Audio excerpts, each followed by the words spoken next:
2019 ఎన్నికల్లో వైఎస్ జగన్మోహన్ రెడ్డి అధికారంలోకి వచ్చిన తర్వాత ఏపీలో మద్యం బ్రాండ్లన్నీ మారిపోయిన విషయం తెలిసిందే. ఈ అంశాన్ని గుంటూరు టీడీపీ ఎంపీ అభ్యర్థి పెమ్మసాని చంద్రశేఖర్ ఎన్నికల అస్త్రంగా మలుచుకున్నారు. 2019కి ముందు ఎప్పుడన్నా సరే ఇలాంటి మందు ఎన్ని రకాల కొత్త బ్రాండ్లు మనకి ఎప్పుడన్నా వచ్చినాయా?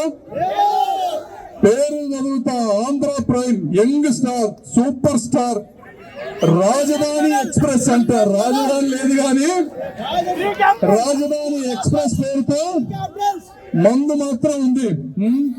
రాష్ట్రంలో దొరుకుతున్న మద్యం బ్రాండ్లపై ఆగ్రహం వ్యక్తం చేశారు. గుంటూరు ఎంపీ నియోజకవర్గంలో ఎన్నికల ప్రచారం నిర్వహించిన పెమ్మసాని కల్తీ మద్యంతో ప్రజల ప్రాణాలతో సీఎం జగన్ చెలగాటమాడారని మండిపడ్డారు.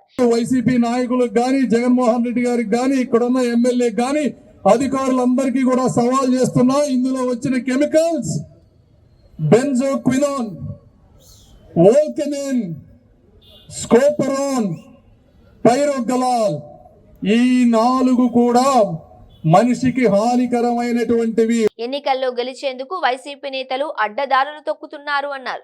ఏపీలో దొరికే మద్యం బ్రాండ్లు దేశంలో ఎక్కడా దొరకవని చెప్పారు. 4 రకాల మద్యం బ్రాండ్లను టెస్టుకు పంపిస్తే అసలు విషయాలు బయటపడతాయని చెప్పారు. ఈ విషయంపై తాను ఎవరితోనైనా చర్చకు సిద్ధమని సవాల్ విసిరారు. వోల్కెనిన్ అయితే అది గనక ఎక్కువైతే అది సైనైడ్ గా మారి ప్రాణాలను తీస్తుంది. స్కోపరోన్ అనేది ఎక్కువ తాగితే కళ్ళు పోతాయి. పైరోగలాల్ గాని, బెంజోక్వినాన్ గాని ఎక్కువ తాగితే నరాల బలహీనత చెందుతుంది. ఈ కెమికల్స్ ఉన్నవా లేదా, మీరు క్వాలిటీ కంట్రోల్ చేస్తున్నారా లేదా, మీరు అమాయక ప్రజల రక్తం తాగుతున్నారా లేదా అని అడుగుతున్నాను జగన్మోహన్ రెడ్డి గారు. వైసీపీ నాయకులు సిద్ధమా అని టీడీపీ ఎంపీ అభ్యర్థి పెమ్మసాని చంద్రశేఖర్ ఛాలెంజ్ చేశారు.